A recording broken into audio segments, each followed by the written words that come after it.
हरियाणा के कोने कोने से आए हुए हजारों की संख्या में आज यहां मौजूद सभी भाइयों, बहनों, माताओं, बुजुर्गों, बच्चों, आप सब लोगों को मेरा नमस्कार, सबको मेरा प्रणाम। मैं आपका शुक्रिया अदा नहीं कर सकता दिल से, इतना मैं भाव विभोर हूं।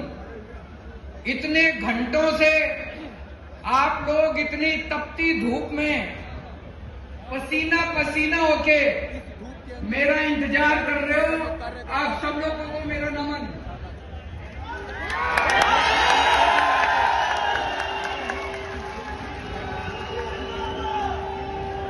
और इतनी भारी संख्या में लोग आए हैं, जितने हजार लोग यहां मौजूद हैं, इससे दुगने बाहर सड़कों पे अभी आ रहे हैं। मैं अभी आ रहा था, कई लोग आ रहे हैं रास्ते में, कई लोग बाहर मौजूद हैं।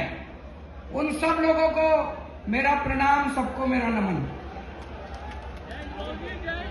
मेरे को सबसे अच्छा तब लगता है जब लोग मेरे को हरियाणा का लाल बोलते हैं।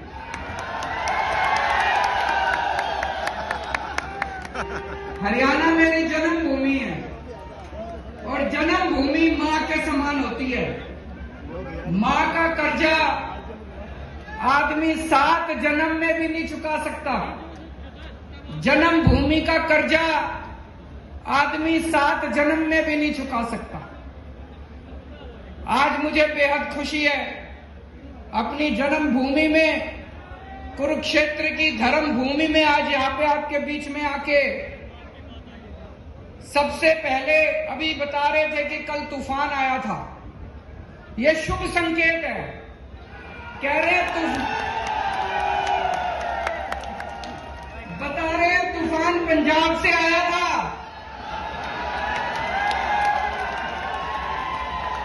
बता रहे तूफान दिल्ली से आया था। तो हरियाणा में तूफान आने वाला है और बड़ा तूफान आने वाला है। और जब ऊपर वाला अपनी झाड़ू चलाता है तो तूफान ही आता है। ऊपर वाले ने झाड़ू चलाने शुरू कर दिया तो तूफान से घबराने की बात नहीं है। बड़ा शुभ लक्षण है कि कल तूफान आया था।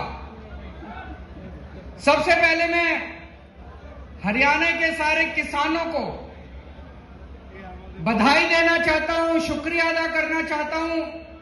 हरियाणा के और पंजाब के किसानों ने मिलके जिस तरह से इतनी अहंकारी सरकार को झुका दिया, 1 साल तक आंदोलन किया, 1 साल तक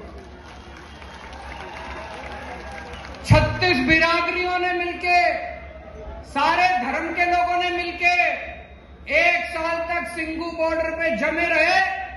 इनको लगता था इतनी बारिश आएगी, धूप थी, बारिश थी, ठंड थी, गर्मी थी, लेकिन किसान हटे नहीं। अंत पंत में सरकार को तीनों कानून वापस लेने पड़े दोस्तों।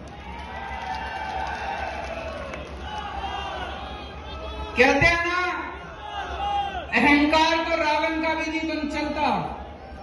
इनको घमंड हो गया था कि इनके सामने किसी की नहीं चलेगी। तो दोस्तों, त्रेता युग में रामचंद्र जी ने रावण का घमंड तोड़ा था। द्वापर युग में कृष्ण जी ने कंस का घमंड तोड़ा था और कल युग में किसानों ने भाजपाइयों का घमंड तोड़ा था।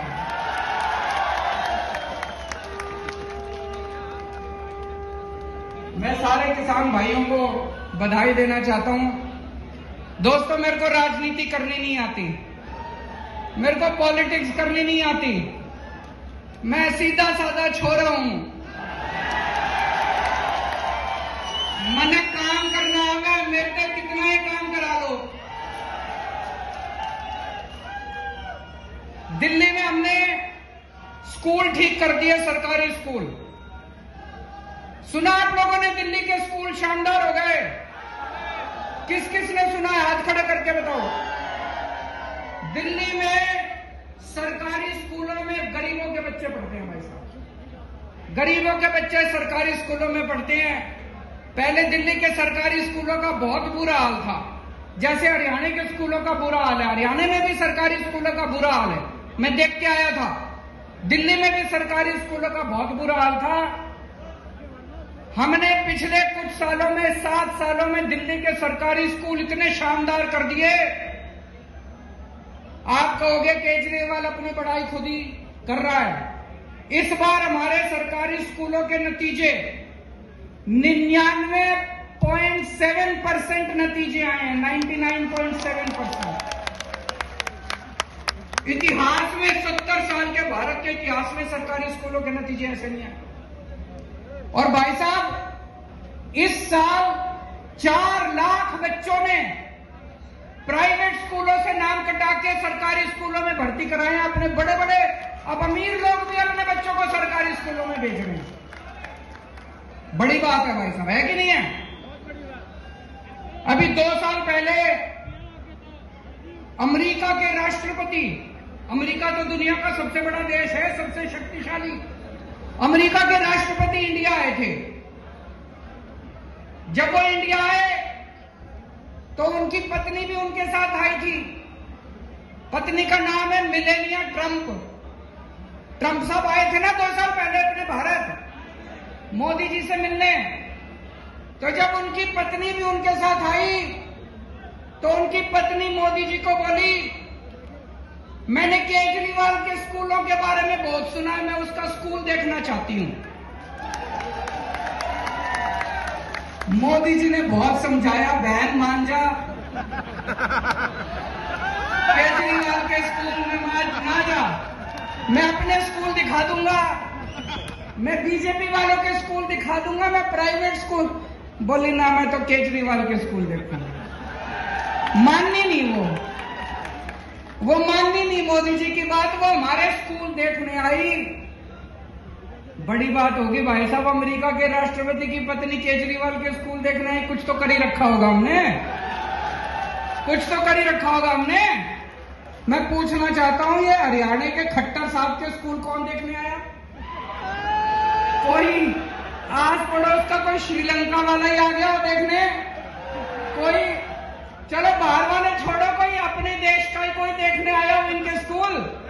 अगर कुछ करोगे तभी तो कोई देखने आएगा तुम्हारे स्कूल। कोई। दोस्तों, आज हमारे स्कूलों से निकल के बच्चे बड़े बड़े इंजीनियर बन रहे हैं, गरीबों के बच्चे। जैसे मैं आपको उदाहरण देता हूं, शुभम एक लड़का है, दिल्ली में उत्तम नगर में रहता है। उसके पिताजी चौकीदारी का काम करते हैं, चौकीदार, किसी कंपनी में चौकीदारी का काम करते हैं। 6,000 रुपए महीना है उनके पिताजी की। वो सरकारी स्कूल में पढ़ता है। उसके पिताजी के पास इतने भी पैसे नहीं है कि किताबें खरीद दे, ड्रेस खरीद दे। सारा कुछ उसको स्कूल से फ्री में मिलता है।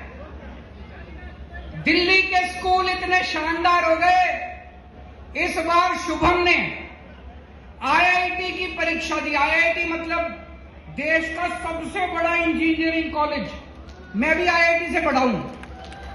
देश का सबसे बड़ा इंजीनियरिंग कॉलेज, लाखों बच्चे बैठते हैं उसमें। शुभम का पूरे देश में 215 नंबर पे रैंक आया और उसको आईआईटी के अंदर कंप्यूटर इंजीनियरिंग के अंदर दाखिला मिला उसका। ये छोटी बात नहीं है भाई साहब। और अकेला एक शुभम नहीं है, इस बार दिल्ली के सरकारी स्कूलों के 400 बच्चों का बड़े बड़े इंजीनियरिंग कॉलेज में दाखिला हुआ। बड़े बड़े इंजीनियर, हमारे दिल्ली के अब गरीबों के बच्चे इंजीनियर बन रहे हैं, डॉक्टर बन रहे हैं। एक और बच्चा है कुशाल गर्ग, शास्त्री पार्क में रहता है। उसके पिताजी कार्डबोर्ड की कंपनी में मजदूरी करते हैं, 11,000 रुपए महीना तनख्वाह कमाते हैं। उनके बेटे का एडमिशन इस बार ऑल इंडिया मेडिकल कॉलेज में हुआ है, देश का सबसे बड़ा। ऑल इंडिया मेडिकल तो सबसे बड़ा है, ऑल इंडिया मेडिकल में उसके बच्चे का एडमिशन हुआ है। मैं इनसे बात कर रहा था, बोले जी आज से 5 साल पहले जो सरकारी स्कूलों की हालत थी, अगर वैसी हालत रहती हमारे बच्चे भी बड़े होकर मजदूरी करते हैं। ये तो बोले केजरीवाल जी आपका धन्यवाद जो आपने स्कूल इतने शानदार कर दिए। मैं ये कहना चाहता हूं कि अगर गरीबों के बच्चे भी इंटेलिजेंट होते हैं, गरीबों के बच्चे कमजोर नहीं होते। ये तो माँ बाप के पास साधन नहीं होते, सरकारें कुछ करती नहीं है, इसलिए गरीब का बच्चा बड़ा होकर गरीब रह जाता है। आज दिल्ली के अंदर आप सोच के देखो कितने ऐसे शुभम होंगे, कितने ऐसे कुशाल गर्ग होंगे। लाखों बच्चे दिल्ली के स्कूलों में 18 लाख बच्चे पढ़ते हैं। इन 18 लाख बच्चों का भविष्य पहले अंधकार में था। ऐसे ही लाखों बच्चों का भविष्य हरियाणा के अंदर अंधकार में है। हरियाणा के अंदर भी स्कूलों का बुरा हाल है। एक मौका दे दो, हरियाणा के सारे सरकारी स्कूल बदल के दिखा दूंगा। एक मौका दे दो। दिल्ली में करके आया हूं, हवा में बात नहीं कर रहा, दिल्ली में करके आया हूं। हरियाणा के भी सारे स्कूल बदल दूंगा। गरीबों के बच्चों को अच्छा भविष्य मिलना चालू होगा। गरीबों के बच्चे भी डॉक्टर बनेंगे, इंजीनियर बनेंगे, वकील बनेंगे। और ये जितने प्राइवेट स्कूल वाले हैं सारे खराब नहीं है, लेकिन कई प्राइवेट स्कूल वाले ने गुंडागर्दी मचा रखी है। मचा रखी है कि नहीं मचा रखी? जब मर्जी फीस बढ़ा देते हैं। कभी कहेंगे development charge, picnic charge, library charge, फलाना चार्ज, दिन का चार्ज। दिल्ली में 7 साल से हमने इनको प्राइवेट वालों को फीस नहीं बढ़ाने दी, उल्टे इनका सबको ऑडिट कराया। कई लोगों को पैसे वापस कराए हैं प्राइवेट स्कूल वालों से, कभी नहीं हुआ होगा ऐसा। तो आज इतने सारे लोग हैं, मैं आपसे पूछना चाहता हूं, कौन कौन अपने बच्चों को इंजीनियर बनाना चाहता है? कौन कौन अपने बच्चों को डॉक्टर बनाना चाहता है? कौन कौन अपने बच्चों को वकील बनाना चाहता है? सारे जने हमारे साथ आ जाओ। और जो लोग अपने बच्चों को गुंडा बनाना चाहते हैं हाथ खड़े करो। जो अपने बच्चों को दंगल बनाना चाहते हैं, गुंडे बनाना चाहते हैं, बलात्कारी बनाना चाहते हैं, उनके साथ चले जाओ। उनकी पार्टी, सारे इनकी पार्टी में लुच्चे, लफंगे, दंगई, बलात्कारी सारे भरे पड़े हैं इनकी पार्टी के अंदर। सुबह से शाम तक गुंडागर्दी करते घूमते हैं। या तो ये खुद गुंडागर्दी करते हैं, नहीं तो देश में पता चल जाए कहीं गुंडागर्दी हो गई, उनका जाके सम्मान करते हैं, गुंडों का सम्मान करते हैं, दंगा करने वालों का सम्मान करते हैं। अभी थोड़े दिन पहले कुछ गुंडों ने मेरे घर पे हमला कर दिया। आपने पढ़ा होगा, अखबारों में, टीवी में देखा होगा। कुछ गुंडों ने हमला कर दिया। इन्होंने उन सारे गुंडों का अगले दिन सम्मान करा। ऐसे देश आगे बढ़ेगा। किसानों के ऊपर इनके आदमियों ने गाड़ी चढ़ा दी उत्तर प्रदेश के अंदर। इनकी पूरी की पूरी पार्टी ने बड़े बड़े वकील खड़े कर दिए उसको बचाने के लिए, जिसने किसानों के ऊपर गाड़ी चढ़ाई थी। देश में कहीं बलात्कार हो जाए, देश में कहीं बलात्कार हो जाए, इनकी पार्टी पहुंच जाती है बलात्कारियों का सम्मान करने के लिए, शोभा यात्रा निकालने के लिए। आप क्या सुनते हो इनके बारे में? यही सुनते हो इन्होंने यहां दंगा कर दिया, या मारपीट कर दी, या गुंडाई कर दिया। और आम आदमी पार्टी के बारे में क्या सुनते हो? यहाँ पे इन्होंने स्कूल बना दिया, यहाँ अस्पताल बना दिया, यहाँ बिजली ठीक कर दी, यहाँ पानी ठीक कर दिया, यहाँ सड़कें ठीक। आम आदमी पार्टी शरीफों की पार्टी है। आम आदमी पार्टी देशभक्तों की पार्टी है। आम आदमी पार्टी ईमानदार लोगों की पार्टी है। हम देश की सोचते हैं, हम इनकी तरह गुंडागर्दी नहीं करते। अमेरिका में कोई गुंडागर्दी कर दे तो वो जेल जाता है। इंडिया में कोई गुंडागर्दी कर दे तो इनकी पार्टी में जाता है। यूरोप में कोई बलात्कार करे तो वो जेल जाता है। इंडिया में कोई बलात्कार करे तो इनकी पार्टी में जाता है। कैसा भारत चाहते हो आप लोग? गुंडों का भारत चाहते हो? दंगइयों का भारत चाहते हो कि विकास और तरक्की वाला भारत चाहते हो? मैं आप लोगों से पूछना चाहता हूं, पिछले 7 साल हो गए खट्टर साहब को सरकार से। 7 साल से खट्टर साहब की सरकार है। खट्टर साहब ने कितनी नौकरियां दी आप लोगों को? हरियाणा के बच्चों को कितनी नौकरियां दी खट्टर साहब ने? मैंने दिल्ली में पिछले 7 साल में 12 लाख 12 लाख बच्चों को नौकरियां दी। मैंने 12 लाख बच्चों को नौकरी दी और मैं हवा में नहीं बात कर रहा, वेबसाइट पे पूरा डेटा पड़ा, हमारी वेबसाइट पे चले जाना, वेबसाइट में सारा डेटा है। मैंने 12 लाख बच्चों को नौकरियां दी हैं और अगले 5 साल में 20 लाख बच्चों को नौकरी देने का पूरा प्लान बनाया है। मैं नौकरी दे सकता हूं, ये नहीं दे सकते। ये कभी नौकरी नहीं देंगे आपको, ये कभी आपके बच्चों को नौकरी नहीं देंगे। क्यों? क्योंकि इनको अपनी पार्टी के लिए बेरोजगार गुंडों की जरूरत है। आपके बच्चों को दंगा कराना सिखाएंगे, गुंडई करना सिखाएंगे, अपने बच्चों को विदेश भेजते हैं पढ़ने के लिए। अभी मेरे को एक भाई बता रहा था, हरियाणा में सारे पेपर लीक हो जाते हैं, जितने भर्तियों के पेपर होते हैं सारे लीक। ऐसा है क्या जी? ये मेरे को एक लिस्ट दी है एक भाई ने। ये 2020 में HSC जूनियर ड्राफ्टमैन का पेपर लीक हो गया। 2020 में हरियाणा पुलिस भर्ती का पेपर लीक हो गया। 2021 में पेपर पुलिस भर्ती का फेर पेपर लीक हो गया। 2021 में कुरुक्षेत्र स्वास्थ्य विभाग का पेपर लीक हो गया। 2022 में HSSC पद की भर्ती का पेपर लीक हो गया। 2022 में ग्राम सचिव और पटवारी की भर्ती का पेपर लीक हो गया। 2022 में TGT भर्ती का पेपर लीक हो गया। 2022 में डेंटल सर्जन की भर्ती का पेपर। खट्टर साहब, आपसे एक पेपर नहीं कराए जाते, सरकार क्या चलाओगे? एक पेपर नहीं करवा सकता जो आदमी, एक पेपर नहीं करा सकता, वो सरकार क्या चलाएगा? गलत तो नहीं करा भाई साहब? मैं अभी गुजरात गया था, वहां भी पता चला सारे पेपर लीक हो रहे हैं, वहां भी बीजेपी की सरकार है। मैं हिमाचल प्रदेश गया था, वहां भी सारे पेपर लीक हो रहे हैं। एक Guinness book of world record है, सुना है आपने? दुनिया के सारे बड़े बड़े रिकॉर्ड उसमें होते हैं।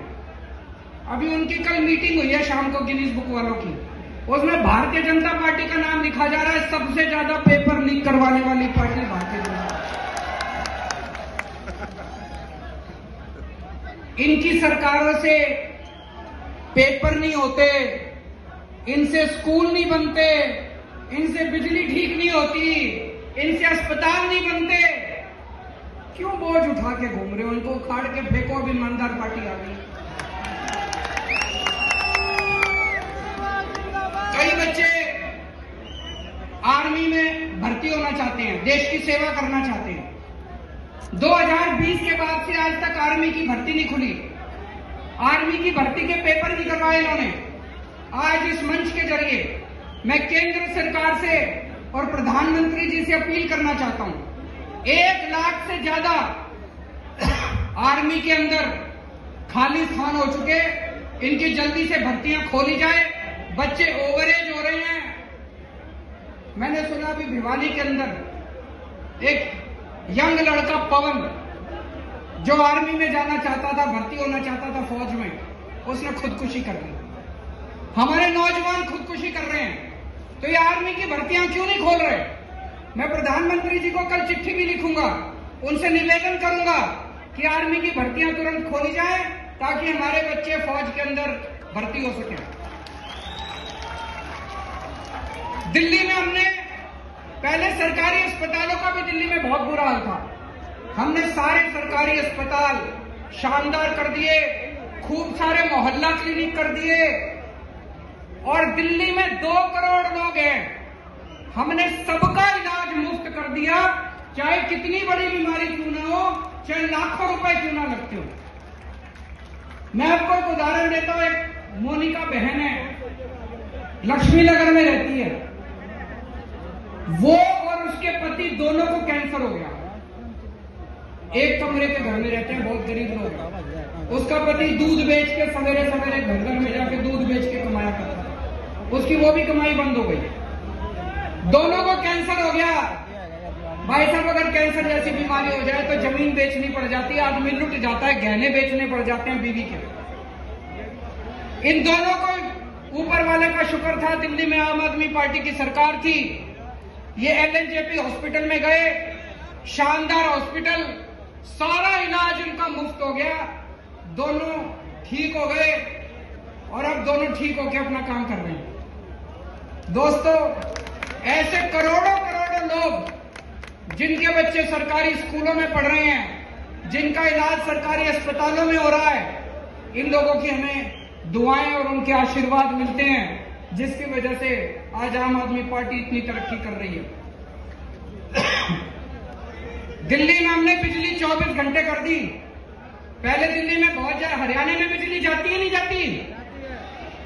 मेरे को पता चला खूब पावर कट लगते हैं। दिल्ली में 24 घंटे कर दी, हरियाणा में भी 24 घंटे बिजली चाहिए नहीं चाहिए? दिल्ली में केवल 24 घंटे बिजली नहीं करी, फ्री बिजली भी कर दी। फ्री बिजली चाहिए नहीं चाहिए? एक बार हाथ खड़े करके बताओ, फ्री बिजली चाहिए जिसको चाहिए। फ्री बिजली चाहिए तो सरकार बदलनी पड़ेगी, या खट्टर तो फ्री बिजली, खट्टर साहब तो नहीं करेंगे फ्री बिजली। अभी हमें पता चला पंजाब में हमारा एक मंत्री अफसरों से पैसे मांग रहा था। हमारा हेल्थ मिनिस्टर पंजाब का अफसरों से पैसे मांग रहा था।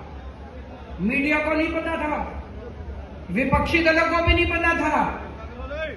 कोई और पार्टी होती तो क्या करती? उसको कहती थोड़ा बहुत पार्टी फंड में भी जमा करा, सारा खुद का। यही कहते।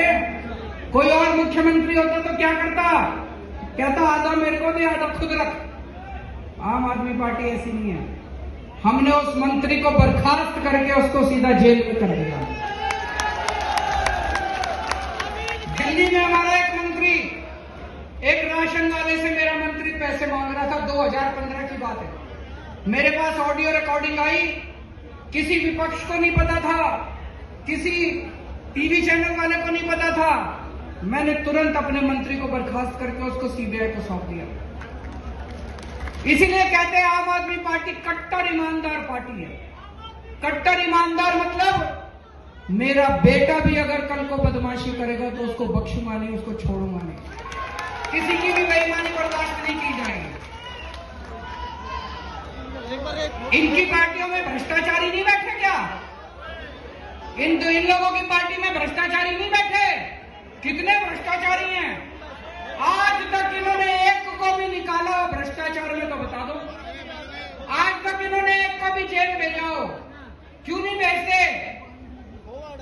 पैसा ऊपर तक जाता है भाई साहब, पार्टी के अंदर भी पैसा ऊपर तक जाता है। जाता है कि नहीं जाता है? दिल्ली तक जाता है इनका पैसा।